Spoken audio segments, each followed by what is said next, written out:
Bienvenue à tous et à toutes dans le Conseil de vie by Nelly Nana. J'espère que vous allez bien. J'espère également que vos familles se portent bien. Alors aujourd'hui, nous allons parler de comment changer les défauts de son conjoint, comment changer les défauts de sa conjointe.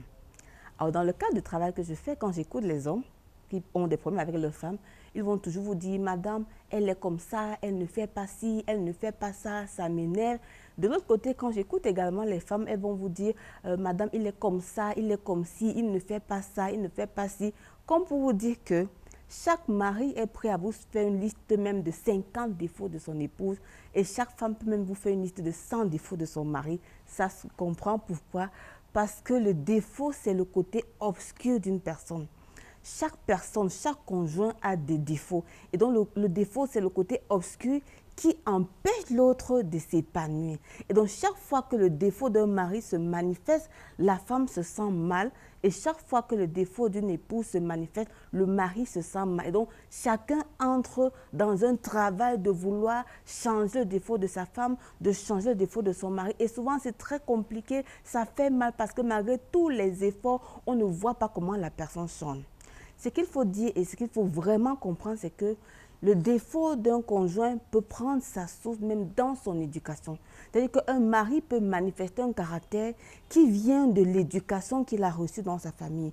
Une épouse peut manifester un caractère qui vient de l'éducation qu'elle a reçue en famille. Comme pour dire que ce défaut peut vraiment être quelque chose de profond, d'ancré en ce conjoint, tel que pour pouvoir déraciner, ça va être très compliqué. D'où tout le stratagème que le conjoint va essayer de faire et souvent qui n'aboutit pas. Comme pour dire que il n'est pas possible, messieurs, de changer les défauts de vos épouses. Il n'est pas possible, mesdames, de changer les défauts de vos maris. Le défaut d'une personne ne peut se changer que lorsque cette personne décide elle-même de commencer à traiter ce défaut parce qu'elle a pris conscience du caractère malsain de ces défauts, parce qu'elle a remarqué que ce caractère malsain crée vraiment des problèmes à la personne qu'elle aime ou à la personne qu'il aime. Et donc, ce conjoint va décider donc de travailler volontairement dans le but de s'améliorer, d'améliorer ce défaut ou alors de changer ce défaut dans le but de présenter un caractère positif. Parce qu'en changeant ce caractère, ce qui va se passer, c'est que ce conjoint va manifester un caractère amélioré, un caractère bon et l'autre conjoint va donc pouvoir profiter. Donc, tant que cette personne n'a pas pris la conscience du fait que ce qu'elle manifeste est vraiment mauvais pour l'autre conjoint et qu'elle veuille vraiment changer, il va être impossible pour vous de changer ce défaut. D'où le fait que beaucoup de personnes sont frustrées dans le mariage.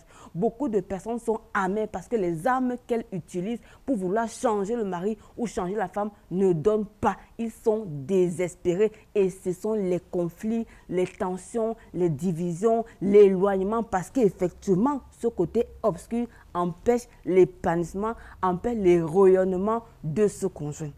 On ne peut pas changer le défaut d'un conjoint, mais on peut améliorer sa manière de vivre avec ce conjoint malgré son défaut. Prochainement, je vais vous parler de quelques astuces pour vivre paisiblement avec ou malgré le défaut de votre conjoint ou de votre conjointe qui n'a pas encore changé. À très bientôt.